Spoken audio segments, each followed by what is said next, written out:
চারদিকে প্রচণ্ড গরম, আর এই প্রচণ্ড গরমে আমরা ঠান্ডা জাতীয় খাবার খেতে অনেক বেশি পছন্দ করি। ঠান্ডা খাবারের কথা মাথায় রেখে আজকে আমি আপনাদের সাথে হাজির হলাম ডাবের পুডিং রেসিপি নিয়ে। প্রিয় দর্শক, আসসালামু আলাইকুম।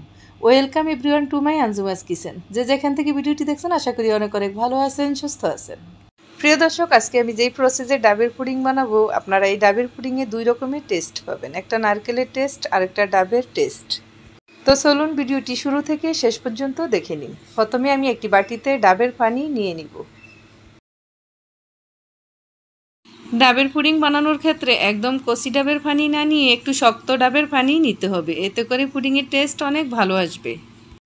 একদম কচি ডাবের পানির থেকে একটু শক্ত ডাবের পানিটা মিষ্টি থাকে, এজন্য পুডিংয়ের টেস্টও অনেক ভালো আসে। এবার ডাবের পানি সেকে নিতে হবে। আমি একটি প্যানে ডাবের পানি সেকে নিলাম। আমি ডাবের পুডিং বানানোর জন্য এখানে একটি ডাবের পানি নিয়েছি। কিছু কিছু ডাবে পানির পরিমাণ বেশি থাকে, আবার কিছু কিছু ডাবে পানির পরিমাণ কম থাকে। এতে কোনো সমস্যা হবে না। চা চামচে উঁচু উঁচু করে আমি এখানে 2 চামচ পরিমাণ আগার আগার পাউডার অ্যাড করব। আগার আগার পাউডার দেওয়ার পর ডাবের পানির সাথে এটাকে ভালো করে মিশিয়ে নিতে হবে, যাতে করে দলা ফেঁকে না থাকে। ডাবের পানি কিন্তু অতটা মিষ্টি হয় না, এজন্য মিষ্টির স্বাদ বাড়ানোর জন্য আমি এখানে কিছুটা চিনি অ্যাড করব। চিনি দেওয়ার পরও ভালো করে মিশিয়ে নিতে হবে। এবার আমি প্যান চুলায় বসিয়ে দিলাম। চুলা অন করে দিয়ে এভাবে অনবরত নাড়তে হবে, কোনোভাবেই নাড়া বন্ধ করা যাবে না, তাহলে দলা পেকে যাবে, পুডিং একদমই সুন্দর হবে না। অনবরত নেড়ে চেড়ে এভাবে 2 থেকে 3 মিনিটের মতো রান্না করতে হবে। প্রায় 2 মিনিট পর এটা গরম থাকা অবস্থায় আপনি যে পাত্রে পুডিং সেট করবেন ও পাত্রে খুব তাড়াতাড়ি করে ঢেলে নিতে হবে, কোনোভাবেই লেট করা যাবে না। একটু ঠান্ডা পেলেই এটা কিন্তু খুব তাড়াতাড়ি জমে যায়। আমি এই ডাবের পুডিং 2 স্টেপে তৈরি করব। প্রথম স্টেপের কাজ শেষ, এবার দ্বিতীয় স্টেপের জন্য আমি নারকেল কোড়ানো নিয়েছি। আর এই নারকেল কোড়ানো থেকে খুব ঘন করে নারকেলের দুধ বের করে নিতে হবে। নারকেলের দুধ বের করে নিয়ে আমি একটি প্যানে নারকেলের দুধটাকে সেকে নিলাম।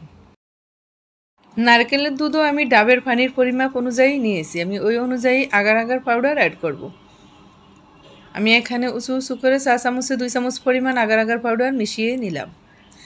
এবার মিষ্টির জন্য সাথে চিনি অ্যাড করে দিলাম। চিনিটাকেও ভালো করে মিশিয়ে নিতে হবে। এবার প্যান চুলায় বসিয়ে দিয়ে চুলা অন করে অনবরত এভাবে নেড়ে চেড়ে 2 থেকে 2.5 মিনিটের মতো রান্না করে নিতে হবে।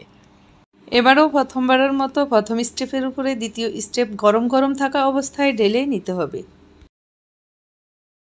কিছুক্ষণ এভাবে রেখে দিলে এটা ঠান্ডা হওয়ার পর একদম জমে যাবে। জমে যাওয়ার পর এটা ফ্রিজে রাখতে হবে। ফ্রিজে রাখার পর এটা অন্য পাত্রে তুলে নিতে হবে।